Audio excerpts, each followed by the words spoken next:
चेहरा ना देखो। कमोवेश मध्य प्रदेश कांग्रेस में इस समय यही स्थिति है, जब पार्टी तेजी के साथ 2023 के विधानसभा चुनाव में आगे बढ़ रही है। ऐसे में चेहरे को लेकर चर्चा लगातार गर्म है। कभी पोस्टर के जरिए कमलनाथ को भावी सीएम बताया जाता है, तो कभी चुनाव के बाद चेहरा तय होने की बात होती है।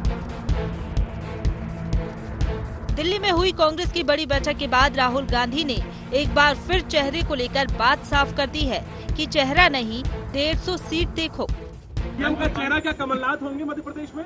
भैया 150 सीटें आने वाली है। हमारा इंटरनल असेसमेंट है कि हमें एमपी में 150 मिलने जा रही है। कांग्रेस मध्य प्रदेश में 150 से ज्यादा सीटें जीतने का दावा तो कर रही है, लेकिन सरकार बनी तो सीएम कौन होगा, इस पर असमंजस है। वजह है कमलनाथ तो खुद को भावी सीएम मानकर चल रहे हैं। इसके साथ ही उनके समर्थक भी उन्हें अवश्य भावी सीएम कह रहे हैं, लेकिन कांग्रेस के बाकी छत्रप ये मानने को तैयार ही नहीं। अजय सिंह राहुल, अरुण यादव, गोविंद सिंह जैसे नेता लगातार कह रहे हैं कि सरकार बनी तो सीएम वो होगा जिसे हाई कमान चाहेगा, जो विधायकों की पसंद होगा। संसदीय लोकतंत्र में डायरेक्ट मुख्यमंत्री का चुनाव नहीं होता है। विधानसभा के जो सदस्य बहुमत जिस पार्टी का आता है उसके द्वारा चयन होता है। एमपी में 150 सीटें जीतने के राहुल गांधी के दावे के बाद पत्रकारों ने उनसे मध्य प्रदेश में मुख्यमंत्री के चेहरे को लेकर सवाल किया, तो इस पर राहुल गांधी वापस आए और फिर पुरानी बात को दोहराकर बोले, हमें 150 सीटें मिलने वाली हैं, और फिर आगे बढ़ गए। इस तरह बड़ी चतुराई से राहुल गांधी मुख्यमंत्री के चेहरे के सवाल को टाल गए। सीएम का चेहरा क्या कमलनाथ होंगे मध्य प्रदेश में? भैया 150 सीटें आने वाली है। हमारा इंटरनल असेसमेंट है कि हमें एमपी में 150 मिलने जा रही है। कांग्रेस में सीएम के चेहरे को लेकर चल रहे असमंजस पर बीजेपी तंज कस रही है। प्रदेश के गृह एवं जेल मंत्री डॉक्टर नरोत्तम मिश्रा का कहना है कि खुद को स्वयंभू भावी सीएम बताने वाले कमलनाथ को ये संकेत समझ जाना चाहिए और ये भी समझ लेना चाहिए कि उन्हें पार्टी आलाकमान की तरफ से नकार दिया गया है। अब ये तो उनके नेता राहुल गांधी से जब सवाल किया गया, जब उन्होंने ही टाल दिया तो बचा क्या है? और आपने स्वयंभू जनरल ऑफ अटॉर्नी जो अपने आप को घोषित कर रहे थे, उनकी स्थिति कल देख ली होगी। सारे के सारे नेताओं ने रिजेक्ट कर दिया है उन्हें। मेरे ख्याल से कमलनाथ जी अब अपने आप को कोई सा भी फेस बताते रहे, और उनकी कोर ग्रुप की टीम ने और राष्ट्रीय नेतृत्व में नकार दिया है। राहुल गांधी जी ने स्पष्ट संकेत दे दिया है कि ये फेस नहीं होंगे। मध्य प्रदेश में चुनावी समर धीरे धीरे परवान चढ़ रहा है।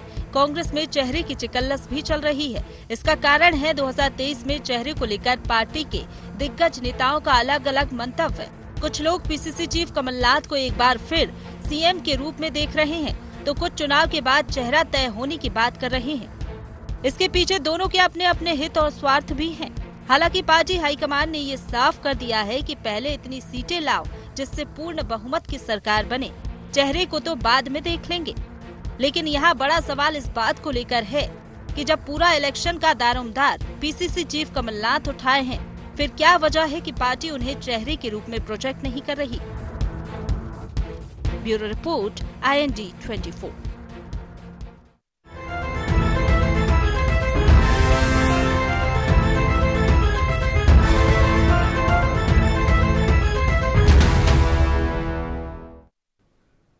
नमस्कार, IND एजेंडा दिल को देखो चेहरा न देखो में आपका स्वागत है। मैं हूं आपके साथ नवीन पुरोहित। चर्चा को विस्तार देंगे, उसके पहले IND एजेंडा के मुख्य बिंदुओं की तरफ एक निगाह डाल दें।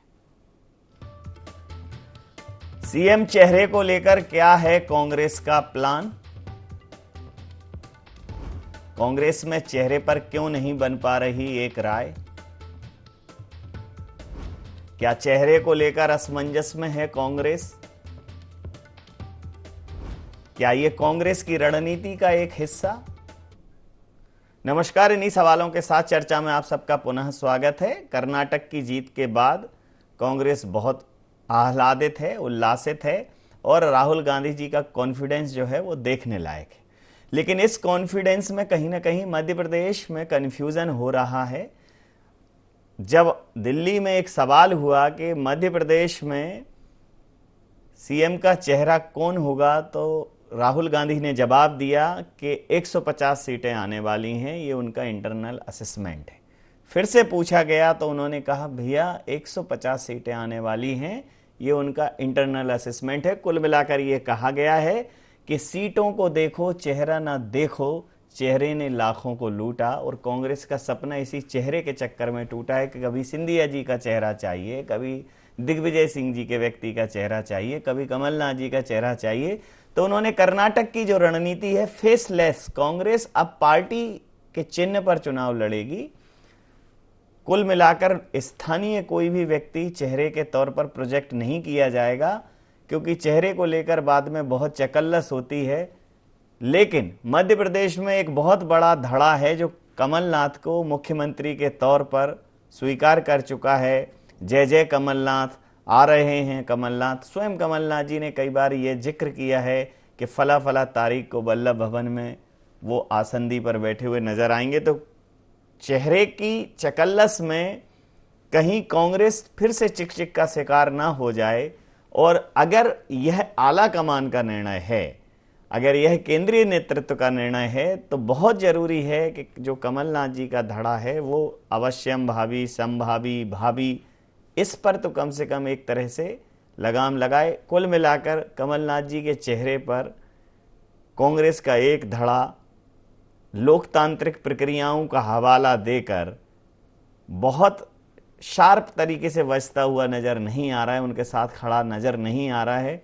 और कांग्रेस के इस पूरे घटनाक्रम पर भारतीय जनता पार्टी जो है उसको एक तंज कसने का, उसको चुटकी लेने का मौका मिल गया है। और वो ये कह रही है कि कांग्रेस के पास, अब बताएं कमलनाथ जी के वो भावी हैं, असंभावी हैं या प्रभावी हैं। कुल मिलाकर यह घटनाक्रम एक राजनीतिक चर्चा का विषय बन गया है। लेकिन भारतीय जनता पार्टी को भी ये सोचना पड़ेगा कि इस बार भारतीय जनता पार्टी क्या केंद्रीय नेतृत्व के सहारे चुनाव पर उतरेगी या शिवराज जी उनका चेहरा होंगे, यह स्पष्ट भारतीय जनता पार्टी में भी नहीं है।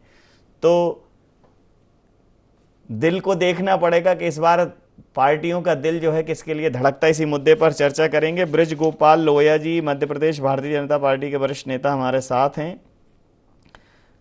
प्रताप भानु शर्मा जी, पूर्व सांसद कांग्रेस के, हमारे साथ हैं। संदीप पौराणिक साहब, वरिष्ठ पत्रकार, हमारे साथ हैं। आप समस्त महानुभावों का बहुत बहुत स्वागत है। तो प्रताप भानु जी, ये आपके कुनबे में ये जी मुझे मालूम था।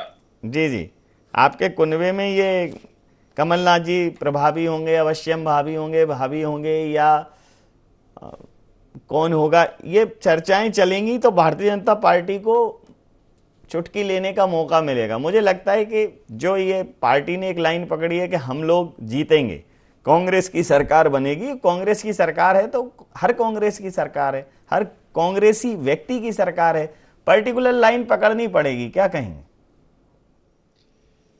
देखिए, हमारे यहाँ चेहरे को लेकर कोई विवाद नहीं है और राहुल गांधी जी ने साफ कह दिया कि हमारा लक्ष्य 150 सीटें हासिल करना है। और चाहे वो हिमाचल के चुनाव रहे हों, चाहे कर्नाटक के चुनाव रहे हों या अभी किसी भी राज्य में चुनाव होने वाले हों, ये केंद्र सरकार की, भारतीय राष्ट्रीय कांग्रेस के केंद्रीय नेतृत्व की ये नीति है कि मुद्दों पर चुनाव लड़ेंगे।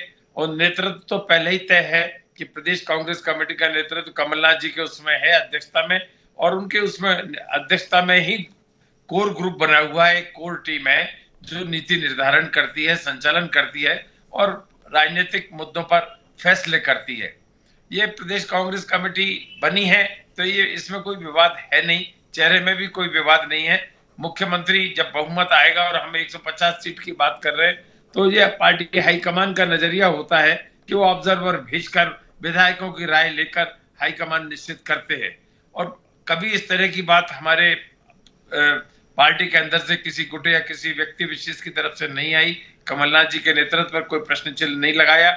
ये तो सिर्फ भाजपा के लोग ही हैं जो तिल का ताड़ बनाते रहते हैं। और कमलनाथ को कोई पद की आवश्यकता नहीं है। जो 15 साल केंद्रीय मंत्री रहे हो, 40 साल से सांसद हो, उनका एक ही लक्ष्य है कि उनके साथ जो धोखा हुआ है, जो विश्वासघात हुआ है और सौदेबाजी से जो सरकार बनी है उसे हटाकर कांग्रेस की सरकार बनाना है। यही हम सबका लक्ष्य है।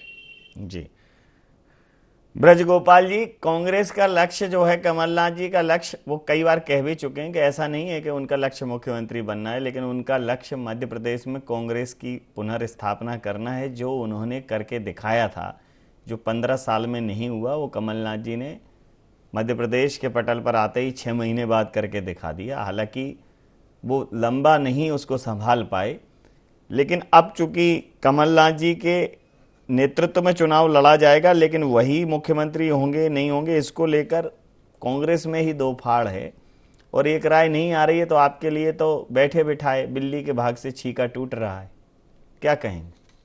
नहीं, देखिए नवीन जी, हम किसी छीका टूटने का इंतजार नहीं कर रहे हैं। हमें मालूम है कि मध्य प्रदेश में भारतीय जनता पार्टी पुनः सरकार बनाने जा रही है और 2/3 बहुमत से अधिक, जो हमारा नारा है कि अब की बार 200 पार, वहां तक के लिए हम प्रयत्न कर रहे हैं। दूसरी बात, जो आपका मूल विषय है, कि आपको याद होगा कि 1 जनवरी 2023 सबसे पहले एक पोस्टर दिखा था जिसमें लिखा था भावी मुख्यमंत्री, नए साल में नया मुख्यमंत्री। ये सब हुआ, उसके बाद सबसे पहले अरुण यादव जी ने उस पर आपत्ति जताई, उसके बाद अजय सिंह राहुल जी ने जताई, फिर जेपी अग्रवाल जी ने उस पर जस्टिफिकेशन दिया, और अब तो अवश्यम भावी कहा जा रहा था, वे तो असंभव मुख्यमंत्री हो गए। तो ये जो स्थिति है कांग्रेस पार्टी की, ये दिखाई दे रही है, और उसमें कांग्रेस के पास बहुत सारे कारण भी हैं। इनकी नेता, नीति और नियत कभी स्पष्ट नहीं रही। कोई ये पहली बार नहीं है, ना तो ये नेता के प्रति कोई स्पष्ट रवैया है उनका, ना किसी की नीतियों के प्रति है, और ना ही नियत। चुनाव का समय है तो एक नई सिम और एक मोबाइल ले लो आप, स्पेशली चुनाव का समय है। क्या इस पर बहुत कॉल आते हैं? नहीं, देखिए मैं आपको नहीं, मैं तो इसलिए कह रहा हूँ कि चूंकि आप भी प्रभावी नेता हैं और अवश्यम भावी नेटवर्क से एक साथ जुड़कर आपसे जुड़ता हूँ, परंतु इत्तेफाक से एक अभी बंद है और कोई बात बहुत है। तो कोई बात नहीं, मैं आपसे आग्रह मतलब आपको मध्य प्रदेश का ये कंफ्यूजन, जी कांग्रेस का ये जो कंफ्यूजन वो स्थायी है। हमेशा नेता के बारे में कंफ्यूजन है, नीति के बारे में कंफ्यूजन है, और जिस तरह बार बार बात कर रहे हैं कर्नाटक की, तो कर्नाटक में भी आपने इसी तरह कंफ्यूज किया है कि 2 समुदायों में आपने 2 तरह के मुख्यमंत्री प्रेजेंट कर दिए। ये कांग्रेस का पुराना तरीका है। एक अभी जो संविधानिक व्यवस्था की आड़ में छुपने की कोशिश हो रही थी, दिग्विजय सिंह जी कर रही थी, ये समझिए आप, कभी भी कांग्रेस पार्टी के विधायक दल ने नेता नहीं चुना है। कांग्रेस पार्टी का विधायक दल एक लाइन का एक प्रस्ताव लिखता है जिसमें लिखा होता है कि केंद्रीय आला कमान यानी गांधी परिवार तय करेगा कि कौन मुख्यमंत्री होगा।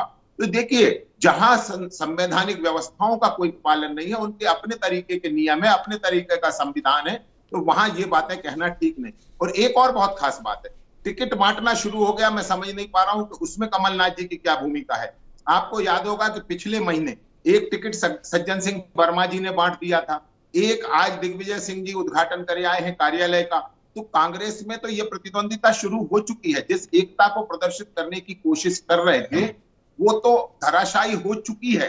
और मैंने जो कहा था कि जो जनवरी से मई खत्म नहीं हुई है अभी, और इस स्थिति में आ गए हैं कि जिन्हें भावी और अवश्यम भावी कहा जा रहा था वो असंभव मुख्यमंत्री हो गए हैं। केवल 5 महीने ही बीते हैं और अभी 5 और बाकी हैं। आगे आगे देखिए होता है। जी, संदीप पौराणिक साहब से समझता हूं इस पूरे घटनाक्रम को। देखिए, दिग्विजय सिंह जी इस समय काफ़ी सक्रिय भी नज़र आ रहे हैं और इस बात को कोई नकार नहीं सकता कि मध्य प्रदेश की राजनीति में दिग्विजय सिंह जी की एक अहम भूमिका रहेगी।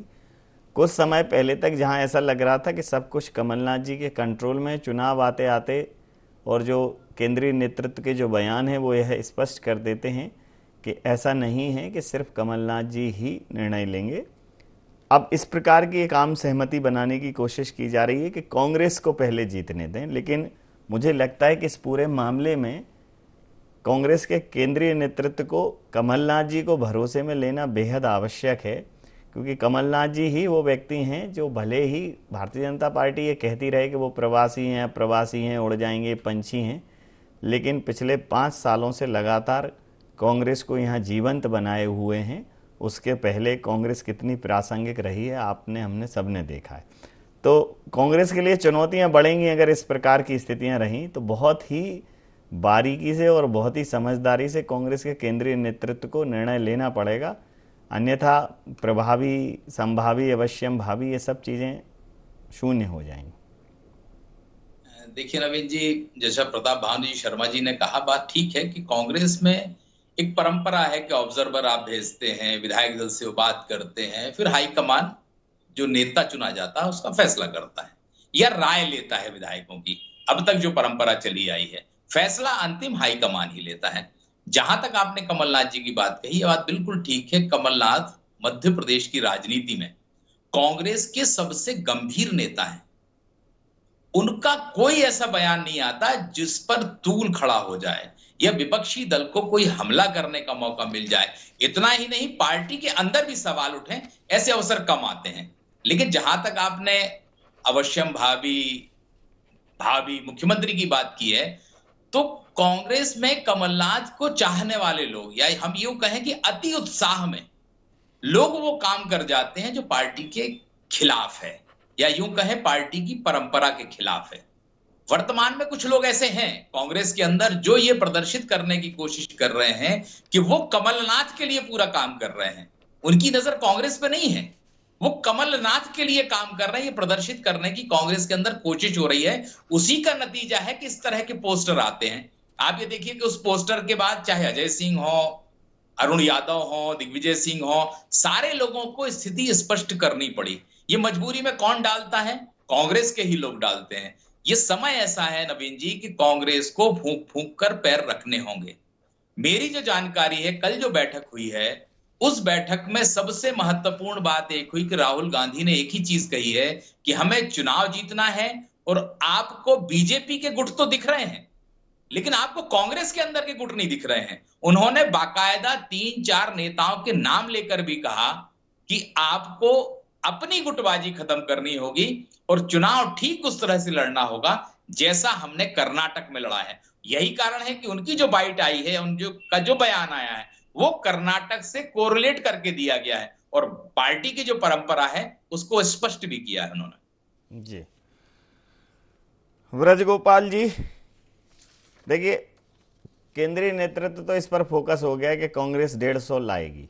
अब कमलनाथ जी और ये नीचे आप जो इसको लेकर जो हाय तौबा मचाने वाले हैं, अगर कांग्रेस ने ये मैनेज कर लिया तो हिमाचल कर्नाटक 2 उदाहरण हैं आपके सामने। देखिए नवीन जी, आपको याद होगा कुछ दिन पहले मध्य प्रदेश के गृह मंत्री माननीय नरोत्तम मिश्रा जी ने एक बात कही थी। वो बात बड़ी प्रासंगिक कि काठ की हांडी बार बार नहीं चढ़ती। एक बार मध्य प्रदेश की जनता कमलनाथ जी को उस कसौटी पर कस चुकी है और उसमें वो विफल रहे हैं। आपको, हमको और मध्य प्रदेश की जनता को ये मालूम है कि जब कमलनाथ जी सरकार में नहीं थे और जितने वादे किए थे, 972 वचन पत्र का एक पुलिंदा था, परंतु उसमें से पूरा कोई सा नहीं हुआ। राहुल गांधी जी स्वयं 2018 में ये घोषणा करके गए थे कि 10 दिन में कर्जे माफ होंगे। आज भी कांग्रेस पार्टी उसकी चर्चा कर रही है। तो राहुल गांधी जब से लौट कर नहीं आए, परंतु कमलनाथ जी को तो यही रहना।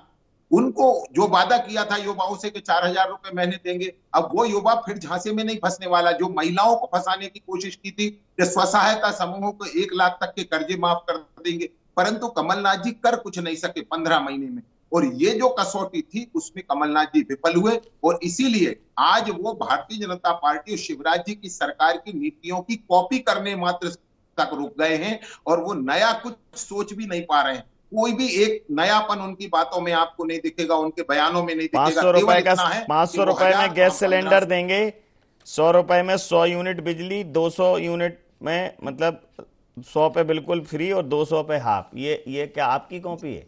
200 में हाफ। मैं बता रहा हूं ना आपको कि लाडली बहना में हम एक भारत में अद्भुत योजना लाए, कमलनाथ जी ने उसे और आगे बढ़ाने का काम किया। इसके बाद नया कुछ नहीं। संबल योजनाओं के हितग्राहियों को 200 रुपए में प्रतिमाह बिजली मिल रही है। अब इसको आप उसे 100 यूनिट कहेंगे, फिर 200 यूनिट कहेंगे और इस तरह डिवाइड करेंगे। और मध्य प्रदेश की जनता को यह भी मालूम है कि 100 रुपए में 100 यूनिट वाले केवल मध्य प्रदेश में 1.57% उपभोक्ता हैं और ये कमलनाथ जी कर चुके हैं। जब भी जनता को राहत नहीं मिली थी, हाँ 1.5% लोगों को थोड़ी सी राहत मिली थी, परंतु उसका बोझ 97-98% लोगों ने उठाया था। ये भी मध्य प्रदेश की जनता जानती। चलिए आपकी बात पर प्रतिक्रिया ले लेता हूं। सर, आप कॉपी कर रहे हैं, कुछ भी आपका अपना मौलिक अंदाज नहीं है, आपकी मौलिकता कहीं नजर नहीं आ रही। भारतीय जनता पार्टी को कॉपी कर रहे हैं मध्य प्रदेश। देखिए, ये तो इनके लोया जी के दिमाग का फितूर है।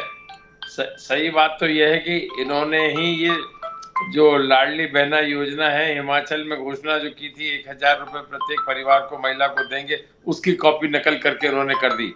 इनने 18 साल पहले क्यों नहीं करा? हमें पूछने का अधिकार है। 19-20 साल से सरकार चल रही भाजपा की, कभी इनके मन में नहीं आया, लाडली बहना की के लिए स्नेह नहीं आया, प्रेम नहीं देखने को मिला, नकल करके उन्होंने उस काम को किया है। और ये काट की हांडी तो इनकी चढ़ी नहीं पाएगी, क्योंकि जनता के परीक्षा में ये पहले ही फेल हो चुके हैं। वो खुद ही कह रहे हैं लोहिया जी, काट की हांडी एक बार चढ़ती है, चढ़ गई पुराने समय में, 18 में नहीं चढ़ी, 2023 में भी अब नहीं चढ़ेगी। 18 में ही रिजेक्ट हो गए थे, 165 से घट के 106 पे आ गए थे। आप ये काट की हांडी चल गई थी क्या आपकी? रिजेक्ट कर दी थी जनता ने। आपने सरकार भ्रष्टाचार से बनाई है, जनता के मैंडेट को गिराकर आपने गवर्नमेंट बनाई है, कमलनाथ जी को नीचे दिखाकर आपने गवर्नमेंट बनाई। कमलनाथ जी चाहते तो सौदेबाजी करके वो सरकार बना सकते थे, उनके पास भी ऑफर था। नहीं 10-20 विधायक ऑफर नहीं था और हमने भ्रष्टाचार नहीं सर, किया। ये ऑफर नहीं था। आपके प्रोग्राम को, आपके नेतृत्व को, आपकी नीतियों को ऑफर नहीं था सर, ना नीतियां है ना प्रोग्राम, ऑफर नहीं था। जनता रिजेक्ट कर चुकी है सर। लास्ट में गए थे, जीतू पटवारी जी गए थे, 70 भी पार। जी, जीतू पटवारी जी और दिग्विजय जी गए थे मनाने, ऑफर नहीं था। ऑफर देने गए होंगे ये अलग बात है, लेकिन लिया नहीं गया। नहीं, मनाने गए थे वापस लाने के लिए। हाँ, तो ऑफर तो दिया होगा ना। ऑफर नहीं था। भाजपा के लोग तो चक्कर लगा रहे थे कि हमें ले लो आप, हम तैयार हैं, पर ऐसा बिल्कुल नहीं किया। ऑफर देने नहीं गए थे। दिग्विजय सिंह जी, जीतू पटवारी यदि गए थे तो उन्हें मनाने, उनको कहने की भाई ये अच्छा आचरण नहीं है, दल बदल के परंपरा मध्य प्रदेश में नहीं है, हमें वरिष्ठ नेतृत्व के साथ रहना चाहिए। ठीक है, अब जो परिणाम वहां मिले, कर्नाटक में जितने दल बदलू थे 16-17 सब हार गए। ऐसे ही जिन लोगों ने चुनी हुई सरकार को गिराया, अब जनता का टर्न है उन्हें सबक सिखाने का। अब कमलनाथ जी की चिंता मत करिए, कमलनाथ जी कोई पद के लिए भागने वाले व्यक्ति नहीं है। जो 15 साल यूनियन मिनिस्टर रहे हो, 5 साल की जिनको जनता ने चुना हो, आपने नहीं चलने दिया, और 40 साल से जो अपने क्षेत्र छिंदवाड़ा सांसद रहकर काम कर रहे हो, आज उनका संकल्प है मध्य प्रदेश में कांग्रेस की सरकार बनना चाहिए, भाजपा की भ्रष्ट सरकार को हटना चाहिए। देखो तो महाकाल लोक में क्या हुआ है, बराबर 50% का कमीशन, भ्रष्टाचार, सप्तऋषि नीचे दिख रहे हैं, पूरा पंडाल उठ गया। भ्रष्टाचार कारम डैम में क्या हुआ देखिए आप। आपकी बात पर प्रतिक्रिया ले लेता हूं। 350 करोड़ का बना, परंतु पहली बार बात पर प्रतिक्रिया ले लेता हूं। ऐसा मध्य प्रदेश में भ्रष्टाचार ना भूतो ना भविष्य थी। प्रतिक्रिया ले लोहिया जी अपने गिरबान में तो देख लो कितनी भ्रष्ट सरकार। प्रतिक्रिया ले लेता हूं। अब लोहिया जी देखिए घंटी बजी, अब खतरे की है कांग्रेस के साथ ये बड़ा। अब आप लोहिया जी हो गया आपके उस पे, आगे से कोशिश ये करो कि आंधी ना आए। जी प्रार्थना ही करो बस, और क्या है। आगे से प्रार्थना ये करो इस स्पीड से आंधी नहीं है, बाकी तो क्या है। मेरा आग्रह है शर्मा जी थोड़ा सा सुन ले। आपकी बात मैंने पूरी ध्यानपूर्वक सुनी। अरे तो आपका हो गया, जो कह रहे आपका हो गया, अब ध्यानपूर्वक क्या। अब आप अंतिम प्रतिक्रिया के साथ चर्चा समाप्त करूंगा। आप दोनों लोग, आपका राउंड हो गया था। अंतिम प्रतिक्रिया के साथ पौराणिक साहब से पूछेगा। पौराणिक साहब, 200 पार भूल जाओ, 200 पार, अब की बार 200 पार भारतीय जनता पार्टी फिर से कह रही है। पहले भी भारतीय जनता पार्टी ने कहा था अब की बार 200 पार, और इस बार कांग्रेस कह रही है कि 150। तो कांग्रेस ने एक सुरक्षित लक्ष्य रखा है, रीजनेबल है, 105 तक थी, 150 तक जाना है। 100 अगर थोड़ा बहुत होगा, 120-25 तक भी गई तो सरकार बना सकती है। भारतीय जनता पार्टी ने बहुत बड़ा लक्ष्य लिया है, भारतीय जनता पार्टी ने 200 पार। तो आपको क्या लगता है कि इस बार आर पार वाली स्थिति में 200 पार और 150 पार की संभावनाएं कमी नजर आती हैं, क्या कहेंगे? नवीन जी, एक क्रिकेट में बड़ा अच्छा शब्द बोलते थे, मुरली मनोहर मंजुल एक बड़े कमेंटेटर हैं, वो कहते थे उत्साह में ज्यादा अपील होती थी और आत्मविश्वास में कम। मुझे ये लगता है कि चाहे बीजेपी हो चाहे कांग्रेस, दोनों में उत्साह जरूर है, आत्मविश्वास दोनों के नेताओं के चेहरों पर नहीं है नवीन जी। दोनों ये जान रहे हैं कि इस बार का चुनाव करो या मरो वाला है, करीब की लड़ाई का है। चाहे हम वहां कांग्रेस के राहुल गांधी की फीस रीडिंग कर लें, चाहे यहां हम बीजेपी के नेताओं की फीस रीडिंग कर लें, दोनों में एक बात साफ समझ में आती है कि उनके उस पर उत्साह हो सकता है अंदर, लेकिन आत्मविश्वास नजर नहीं आता। और मुझे लगता है कि बहुत करीब की फाइट इस बार भी नजर आएगी। बड़ी गूढ़ बात कर दी आपने। इसी गूढ़ बात के साथ, इसी मुख्य बात के साथ मैं चर्चाएं समाप्त करूंगा। आप समस्त महानुभावों का बहुत बहुत धन्यवाद, बहुत बहुत आभार। तो अब की बार 200 पार और अब की बार 150 पार। लेकिन ये बात अलग है कि किसके सिर पर होगा ये भार, किसके कांधों पर ये होगा भार, कि कौन लगाएगा 200 पार, कौन जाएगा 150 पार। क्योंकि तय तो करना पड़ेगा कि इस नाव का माझी कौन है खेवैया। अब वो ये कह रहे हैं कि भैया चलेगी केंद्र के भरोसे नैया, तो अब नैया पार होती है या डगबगाती है या बीच भंवर फंसती है, ये तो जनता जनार्दन ही तय करेगी। IND एजेंडा में इतना ही। आप बने रहिए IND 24 के साथ और देखते रहिए IND 24। नमस्कार।